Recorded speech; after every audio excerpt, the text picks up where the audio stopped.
야곱이 가족들을 이끌고 애굽으로 내려갔을 때 인원이 70명이었습니다. 그런데 400년 만에 인구가 200만 명으로 이렇게 늘어났습니다. 400년 만에 어떻게 그렇게 70명에서 200만 명으로 늘어날 수 있는가? 우리는 의아하게 생각할 수 있지만은 과학적으로 분석을 해보니까 그것이 가능하다는 것이 과학이 발달할수록 밝혀졌습니다. 왜냐하면 인구는 기하급수적으로 늘기 때문에 그것이 가능하다는 것이죠. 그리고 뿐만 아니라 하나님의 특별한 보호하심이 있었어요. 고대 그 환경을 생각해 봤을 때, 그리고 이스라엘 백성들이 노예 생활을 하지 않았습니까? 그러면은 아마 힘들어서 그렇게 오래 살지는 못했을 거라고 생각이 들어요. 그런데도 불구하고 하나님께서 하나님의 크신 어떻게 보면 기적과 같은 능력이죠. 그래서 하나님이 보여 주셨고, 또 고대에는 또 위생이나 이런 것들이 아무래도 좋지 않기 때문에 질병으로 또 사람들도 많이 죽던 그런 시대인데도 불구하고 하나님께서 이렇게 이스라엘 백성들을 보호해 주신 거예요. 왜 그렇습니까? 하나님께서 약속하셨기 때문에. 아브라함을 통해서 내 자손을 하늘의 별과 같이 바다의 모래와 같이 번성하게 해주시겠다고 약속하셨기 때문에 하나님께서 그 약속을 지켜주신 거예요. 그 약속 때문에 그 결과가 이렇게 된 것입니다. 우리가 그 사실을 꼭 믿어야 합니다. 자, 이렇게 이스라엘 백성들이 번성하니까 그 나라의 왕, 바로 바로죠. 애굽 왕 바로가 이제 겁이 났어요. 그러자 이제 12절에 보면은 학대를 했다. 그런데 학대를 받을수록 더욱 번성하여 퍼져나갔다라고 말씀하고 있습니다. 그렇습니다. 우리 하나님의 백성들은 바로 이런 특징이 있는 거예요. 학대 받으면 받을수록 주눅드는 것이 아니라 더욱 번성한다. 더욱 번성한다는 거예요. 이것은 우리 기독교 역사를 봐도 다 드러나지 않습니까? 로마 제국 시대에 어떻게 그 로마를 복음으로 정복할 수 있었겠습니까? 그 박해 속에, 그 네로의 박해 속에, 또 네로뿐만이 아니라 로마의 역사를 보면은 박해를 많이 받았습니다. 그런데도 불구하고 결국에는 황제가 예수를 믿게 되고, 또 313년에 기독교가 공인되고, 또 381년에 기독교가 국교가 되는 그런 놀라운 일이 일어나지 않았습니까? 그래서 또 그뿐만이 아니라 종교개혁 시대에도 마찬가지죠. 그 중세 시대에 얼마나 그 타락하고, 특히 그 교황주의로 말미암아 얼마나 그 성경이 왜곡되고 완전히 그 기독교가 완전히 망가졌어요. 완전히 왜곡됐어요. 교리가 완전히 바뀌고 부패하고, 이건 뭐 기독교가 아닐 정도로, 천주교는 지금도 마찬가지 아닙니까? 거의 겉에만 기독교지 그 안은 거의 뭐 이방 종교라 해도 방불을 하지 않겠습니까? 마리아 상을 숭배하고 완전히 거의 이교와 마찬가지가 됐어요. 부정 부패 중세 시대 때 또 그런 어떤 면죄부 면벌부 그런 것들을 팔고, 그러나 그런 시대에도 불구하고 종교 개혁이 일어나서 또 오직 성경으로 돌아가자, 오직 성경으로 돌아가자 해서 성경으로 돌아갔고, 복음이 제대로 전파되어서 결국에는 그 종교개혁 시대의 그 개혁을 통해서 이 기독교가 온 유럽으로 퍼져나갔습니다. 온 유럽으로 퍼져나갔어요. 그래서 온 유럽을 또 기독교화하는 그런 놀라운 일이 일어났고, 기독교가 들어간 나라가 결국에는 부강한 나라가 다 되지 않았습니까? 남유럽의 저 뭐죠? 천주교 나라, 뭐 이탈리아나 스페인이나 또 뭐 남미의 뭐 이런 나라들보다 어떻습니까? 북유럽의 기독교, 스위스, 네덜란드, 영국, 프랑스, 독일 다 이런 나라들이 어때요? 강대국이 됐고 세계를 또 주무르는 그런 놀라운 역사를 또 일어난 거죠. 자, 어쨌든 하나님은 그런 역사를 보여주셨는데, 그러자 어떻게 합니까? 더욱 바로 왕이 비열한 방법을 또 쓰기 시작했어요. 어떻게 합니까? 히브리 산파들을 불러 남자아이가 태어나면 다 죽여라. 남자아이가 태어나면 다 죽여라. 비밀리에 한 거예요. 비밀리에. 왜 그럴까요? 왜 비밀리에 했을까요? 스스로 자기가 생각하기에도 그거는 창피한 일이기 때문에 태어나는 남자애를 다 죽이라고 하는 게 세상에 알려지면 뭐 엄청 악한 일이죠. 악한 일이기도 하고 또 어떻게 보면 왕으로서 수치스러운 일이에요. 어떻게 왜 그렇습니까? 그 당시에 애굽하면은 지금 미국입니다. 아주 강대국이에요. 제국이에요. 제국. 세계 최강의 그 황제가 일가 자기가 부리는 그 노예들이 무서워서 남자애들 태어나는 남자애들 다 죽여라. 그러면은 이게 세상에 알려지면 얼마나 참 부끄러운 일이에요. 우스운 일이죠. 우스운 일. 예. 노예들이 무서워서 남자애들 다 죽이라고 명령을 내린 그 황제. 얼마나 겁쟁이. 알고 보면은 겁쟁이인 거예요. 그러니까 어때요? 자기가 생각하기에도 이거는 참 악한 일이기도 하고 또 부끄럽고 수치스러운 일이기도 하기 때문에 비밀리에 산파들을 몰래 불러서 명령을 시킨 겁니다. 그렇습니다. 보세요. 악인들 어떻습니까? 다 이렇게 겁쟁이들이에요. 겁쟁이들. 알고 보면은 권력이 많은 것 같고 뭐 자기가 대단한 것 같아도 사실은 최고 겁쟁이란 말이에요. 겁쟁이.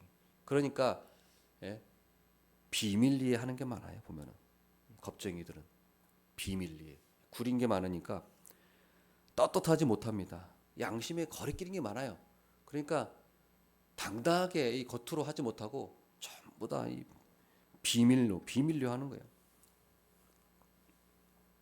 그래서 어떻습니까? 보면은 공적인 자리에서 하는 말과 사적인 자리에서 하는 말이 다른 거예요. 그래요. 그래서 이 악인들은 보면은 비밀이 많다는 거예요. 뭐 이렇게 비밀이 많아요. 그러나 우리 하나님 믿는 사람들은 우리 양심에 거리낄 것이 없습니다. 뭐 공적인 자리나 사적인 자리나 다를 게 없어요. 예. 있는 그대로 하나님 앞에 우리는 왜 그렇습니까? 하나님 앞에 사는 사람들이잖아요. 예. 하나님 앞에 사는 사람들인데 이 사람한테 저 말하고 저 사람한테 저 말하고 할 이유가 뭐가 있겠습니까? 우리가 코람데오 늘 하나님 앞에 사는 사람은 비겁하지 않고 뭐 비밀 있을 필요가 없는 것입니다. 모든 사람에게 하는 말이나 개인에게 하는 말이나 같은 겁니다. 우리는 이 사실을 꼭 명심하고 또 기억했으면 좋겠습니다. 자, 그러면은 이제 산파들의 믿음의 행동이 또 보여집니다. 우리 17절 말씀 보면은 그러나 산파들이 하나님을 두려워하여 애굽 왕의 명령을 어기고 남자 아기들을 살린지라. 자, 보세요. 중요한 게 뭡니까? 하나님을 두려워했다. 산파들은 하나님을 두려워했다는 거예요. 하나님을 두려워했다. 그럼 누구를 두려워하지 않았다는 겁니까? 애굽 왕을 두려워하지 않고 애굽 왕보다 하나님을 더 두려워했다는 거예요. 이게 믿음입니다. 믿음. 하나님을 두려워하는 믿음. 이건 뭐 단순히 뭐 하나님이 뭐 나를 어떻게 할까봐 이런 공포가 아니라 경외한다는 말이에요. 두려워한다는 말은 우리가 경외할 때 어떤 공포심하고 경외심은 다르죠. 공포심은 완전히 그냥 그 대상이 무서워서 그냥 벌벌벌벌 떠는 거고 경외하는 거는 공포심하고 다른 거예요. 이건 하나님을 경외해서 그 앞에서 하나님을 향해서 존경하고 그 말씀에 대해서 우리가 지키고자 하는 그런 마음인 거예요. 그래서 이 시브리 산파들은 하나님을 경외한 마음이었던 거예요. 하나님을 또 더 두려워했다는 거예요. 세상보다. 자, 우리는 어떻습니까? 세상 권력자들을 더 두려워하는 사람입니까? 아니면 우리가 하나님을 더 두려워하는 사람입니까? 세상을 두려워하는 사람도 어떻습니까? 무엇을 먹을까? 맨날 두려워해요. 무엇을 먹을까? 무엇을 마실까? 예? 다른 사람보다 내가 뒤처지지 않을까? 예? 그런 거 두려워하고 또 어떻습니까? 내가 행여나 가난해지지는 않을까? 또 회사 잘릴까? 그래서 회사 사장이 무섭고 또 다른 사람들한테 무시당할까 봐 또 그렇고 아플까 죽을까 뭐 늘 이런 걸 두려워하는 거예요. 그러나 우리 하나님 믿는 사람들은 무엇을 두려워합니까? 그런 것들이 아니에요. 하나님 말씀을 내가 지금 잘 따르고 있는가? 혹시나 내가 하나님 말씀 어기고 하나님 말씀 순종하지 않고 있는가? 이런 걸 두려워하는 거죠. 또 혹시 하나님의 마음을 내가 근심케 하고 있지 않나? 내 죄로 인해서 성령을 근심케 하고 있지 않는가? 내 악한 그런 마음 때문에 그런 걸 두려워하는 거예요. 또 어떻습니까? 내가 지금 하나님 믿음을 지키고 있는가? 하나님 믿음을 지키고 있는가? 또 하나님을 사랑하는가? 자기 십자가를 내가 지금 치고 있는가? 아니면 내가 자기 십자가를 치지 않고 이 십자가를 내가 버리려고 하고 있지 않는가? 이런 걸 두려워하는 거예요. 또 하나님 말씀대로 예수님 말씀대로 내가 나를 날마다 십자가에 못 박고 부인하고 있는가? 아니면 내가 하고 싶은 대로 그냥 지금 막 마음대로 하나님 말씀 제쳐두고 하나님 마음이 아니라 내 마음대로 지금 살려고 하고 있지 않는가? 이런 거를 두려워하는 거예요. 또 어떻습니까? 내가 혹시 다른 형제자매들을 또 실족하게 하지 않았는가? 이런 걸 두려워하는 거예요. 내가 지금 하나님을 기쁘시게 하는 삶을 살고 있는가? 그저 내 쾌락을 만족을 위해 살고 있는가? 이런 거를 생각하고 두려워하는 겁니다. 또 이뿐입니까? 예배는 내가 지금 온전히 드리고 있는가? 또 기도를 내가 기도 생활을 지금 잘하고 있는가? 또 헌금 생활도 내가 잘하고 있는가? 하나님이 주신 재물을 하나님의 뜻에 합당하게 내가 잘 사용하고 있는가? 아니면 내 만족을 위해서 그냥 쓰고 있는가? 사용하고 있는가? 자, 보세요. 우리가 이런 거를 우리가 두려워하고 생각해야지. 맨날 무엇을 먹을까? 무엇을 마실까? 가난해지지 않을까? 남보다 뒤처지지 않을까? 회사에 잘릴까? 무시당할까? 다른 사람들한테 내가 무시당할까? 뭐 이런 죽을까? 뭐 이런 것들을 두려워하고 있냐 이거죠. 그런데 어떻습니까? 히브리 3파는 바로 우리 믿음의 사람이었어요.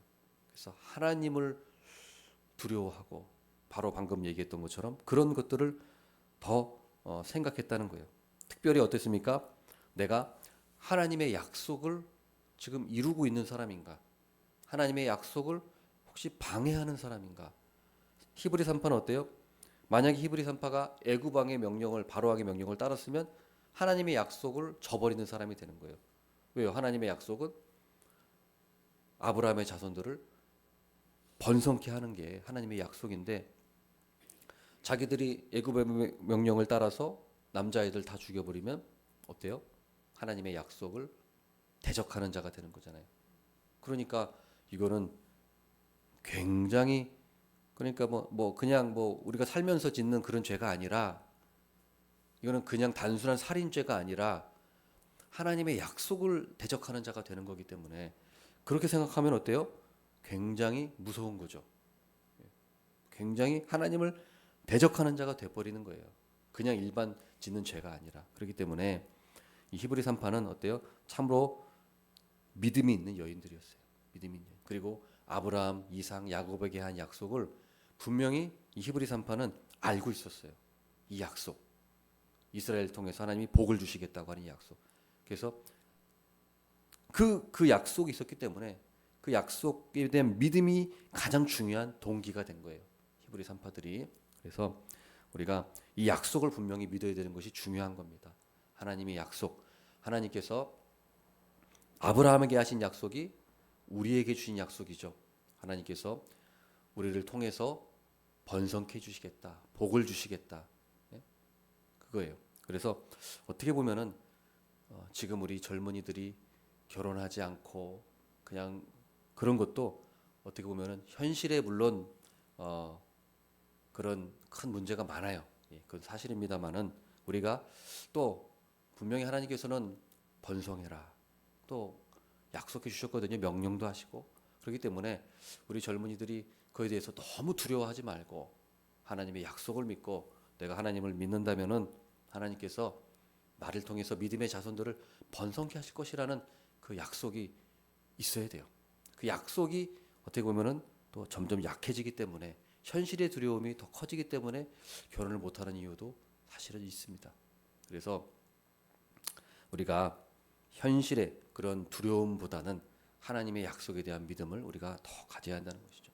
하나님께서 나를 통해서 하나님이 복을 주시고 또 영생을 주시고 복을 이어가신다는 그 약속의 믿음 그것이 우리에게 분명히 있어야 합니다.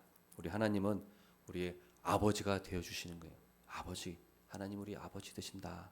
그 믿음, 그것이 우리들에게 있어야 합니다. 하나님 우리 아버지 되시고 또 뿐만 아니라 이 세상을 지금 다스리고 계세요. 하나님이 통치자시고 하나님이 주관자 되시고 하나님이 이 세상의 왕이십니다.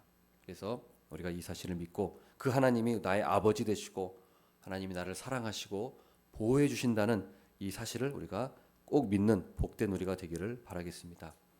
그래서 어떤 결과가 일어납니까?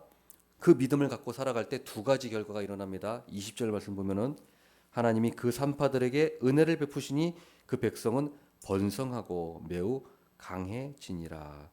자, 그 히브리 산파들에게 베푸시니까 백성이 번성해졌다.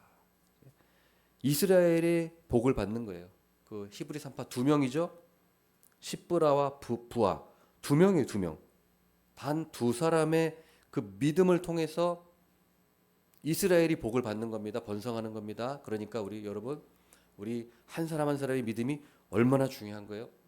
우리 한 사람 한 사람이 믿음이 단 한 사람일지라도, 단 두 사람일지라도 그 사람의 믿음을 통해서 교회가 복을 받는 것입니다. 우리 한 사람 한 사람의 믿음이 그만큼 중요한 거예요. 아이고 내가 한 사람 내가 기도하고 내가 믿는다고 해서 그게 무슨 큰일이 일어날까? 아니라는 거예요. 그 한 사람, 단 두 사람의 그 믿음을 통해서 교회 전체에 큰 영향을 미치고 하나님께서 그 사람을 통해서 그 믿음을 통해서 복을 주십니다. 또 어떻습니까? 21절 보면은 그 산파들은 하나님을 경외하였으므로 하나님이 그들의 집안을 흥왕하게 하신지라. 교회뿐만이 아니라 자신도 복을 받고 그 집안이 복을 받는 것입니다. 그래서 우리가 그 집안에 하나님 믿는 사람이 한 명이라도 있다면은 그 집안은 복을 받은 거예요. 그 사람을 통해서 하나님께서는 그 집에 복을 주십니다. 그래서 우리가 그 사실을 꼭 믿으시고 우리가 기도하면서 내가 아브라함의 복, 하나님이 주신 그 번성의 복을 나를 통해서 교회에 이어지고 우리 가정에 이어진다. 그 믿음을 가지고 우리 기도하는 우리 모두가 되기를 바라겠습니다. 아멘. 기도